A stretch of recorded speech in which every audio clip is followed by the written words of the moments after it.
Vigilance को control में लेकर बंगला जो बना दिया है, इसका सत्य छुपाना है। जो भ्रष्टाचार हो रहा है, इसका सत्य छुपाना है। मैं उसके बाद में 1991 में सी स्टेट एक्ट के द्वारा दिल्ली को विधानसभा दी गई, परंतु 56 में राज्य पुनर्गठन आयोग की सिफारिशों पर दिल्ली की विधानसभा हटाकर उसको संघ राज्य घोषित किया गया। लगभग 3 दशक तक ये व्यवस्था चलती रही। 87 में सरकारिया कमेटी बनी, जो बाद में बालाकृष्णन कमेटी के रूप में जानी गई, और 91 में 69वां संविधान संशोधन किया गया, और इसके बाद दिल्ली राजधानी राज्य क्षेत्र शासन अधिनियम 1991, जिसमें मैं आज संशोधन लेकर आया हूं, इसको इस महान सदन ने पारित किया गया। और वही विधेयक के अंदर, संविधान संशोधन के अंदर 239A, जिसका मैंने जिक्र किया, उसमें इस संसद को राजधानी क्षेत्र के किसी भी हिस्से के लिए और किसी भी कार्य के लिए कानून बनाने के लिए संपूर्ण अधिकार संसद को देने का काम किया गया। मान्यवर, समस्या कहां से समाप्त शुरू हुई? 1993 से व्यवस्था चली आ रही थी। कभी भारतीय जनता पार्टी सत्ता में आई, कभी कांग्रेस पार्टी ने शासन किया, कभी ऊपर कांग्रेस का शासन था तब हमारी सरकार थी, तो कभी ऊपर कांग्रेस की सरकार थी तब नीचे हमारा शासन था, मगर कोई झगड़ा नहीं हुआ था, सब कुछ ठीक चल रहा था, क्योंकि किसी की मंशा अधिकार हथियाने की नहीं थी, सेवा करने की। कांग्रेस पार्टी ने भी भाजपा के साथ झगड़ा नहीं किया, भाजपा ने भी कांग्रेस सरकार के साथ झगड़ा नहीं किया, और बहुत अच्छे से चल रहा था, कोई डिस्प्यूट नहीं, कोई झगड़ा नहीं। 1915 में स्थिति बदली और यहां 2015 में यहां स्थिति बदली और यहां एक ऐसे दल की सरकार आई जिसका मकसद, मुझे कोई झिझक नहीं है कहने में, जिसका मकसद सेवा करना है ही नहीं, झगड़ा करना। माननीय अध्यक्ष जी अनेक पार्टियों के मुख्यमंत्री रहे, अनेक पार्टियों की मिलीजुली सरकार रही, शुद्ध रूप से सरकार रही, मगर राष्ट्र सेवा करने में और जन सेवा करने में किसी भी पार्टी को कोई दिक्कत नहीं आई। मैं बाद में बात करूंगा क्या दिक्कत है, उसकी भी डिटेल बात करूंगा, प्रॉब्लम क्या है। प्रॉब्लम ट्रांसफर पोस्टिंग के अधिकार का नहीं है, विजिलेंस को कंट्रोल में लेकर बंगला जो बना दिया है, इसका सत्य छुपाना है।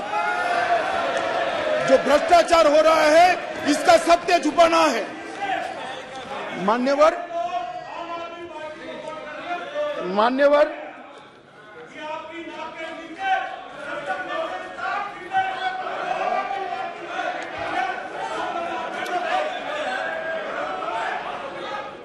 मान्यवर उसके बाद में 15 में अचानक ही दिल्ली राज्य सरकार ने एक विषय सर्कुलर निकाला, जिसमें उन्होंने ट्रांसफर पोस्टिंग के अधिकार अपने हाथ में लिए। केंद्र सरकार ने एक नोटिफिकेशन निकाला, उसको हाईकोर्ट में चैलेंज किया गया। हाईकोर्ट का फैसला केंद्र सरकार के पक्ष में आया, इसको सुप्रीम कोर्ट में चैलेंज कर दिया गया, उसमें खंडित जनादेश आया, फिर संविधान पीठ बनी।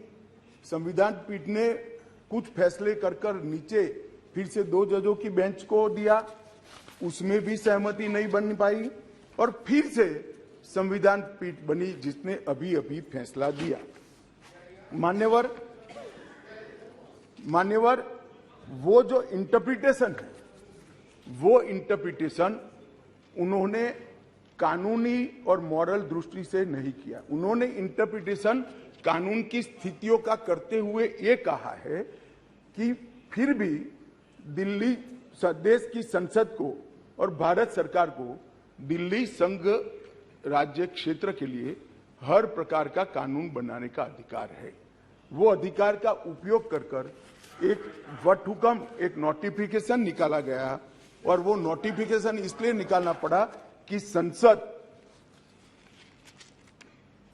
उस वक्त काम नहीं कर रही, मतलब संसद बैठी नहीं थी, बैठकें चल नहीं रही, तो नोटिफिकेशन निकला और संसद सत्र के अनुपस्थिति में जो नोटिफिकेशन निकला, इसको मैं यहां लेकर आया हूं, जो आज सदन के चर्चा के लिए मैंने आप सबके सामने रखा है।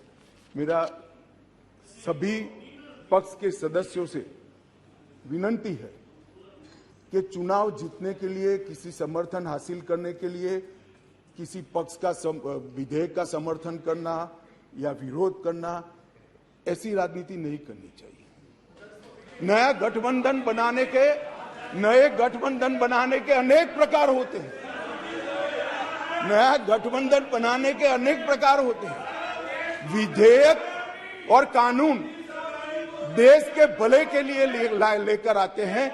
इसका विरोध या इसका समर्थन भी देश के और दिल्ली के भले के लिए करना चाहिए। अगर हमारी राजनीति में थोड़ी स्वीकृति कम है तो सबको मिलाना है। दिल्ली का जो होना है वो हो, जितना भ्रष्टाचार होना है वो हो।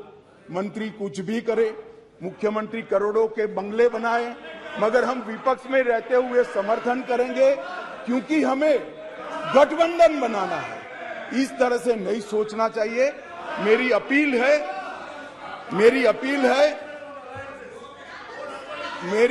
है विपक्ष के सदस्यों को कि आप दिल्ली की सोचिए, अलायंस की मत सोचिए। अलायंस से फायदा नहीं होने वाला है। अलायंस होने के बाद भी पूर्ण बहुमत से नरेंद्र मोदी प्रधानमंत्री बनने वाले हैं। इसलिए ये अलायंस के कारण जनता के हितों की बलि मत चढ़ाइए। जनता सब देख रही है।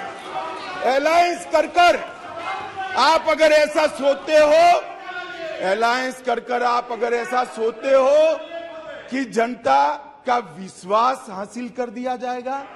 जनता का विश्वास आपको मिला था, मगर जिस तरह से 10 साल यूपीए ने शासन चलाया, 12 लाख करोड़ के घपले घोटाले करे, इसलिए आज वहां बैठे। और मैं फिर से कहना चाहता हूं, दिल्ली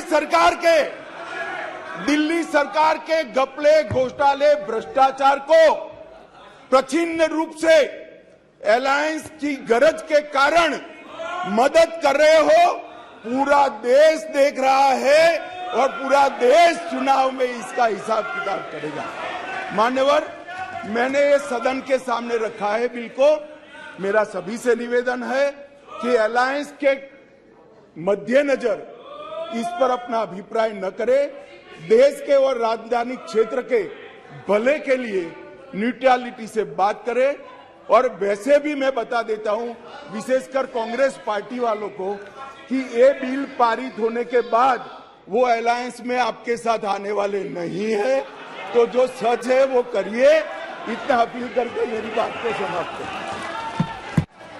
प्लीज, माननीय सदस्य, आपको बोलने का मौका दिया जाएगा, लेकिन आप बार बार उठोगे तो मौका नहीं दिया जाएगा।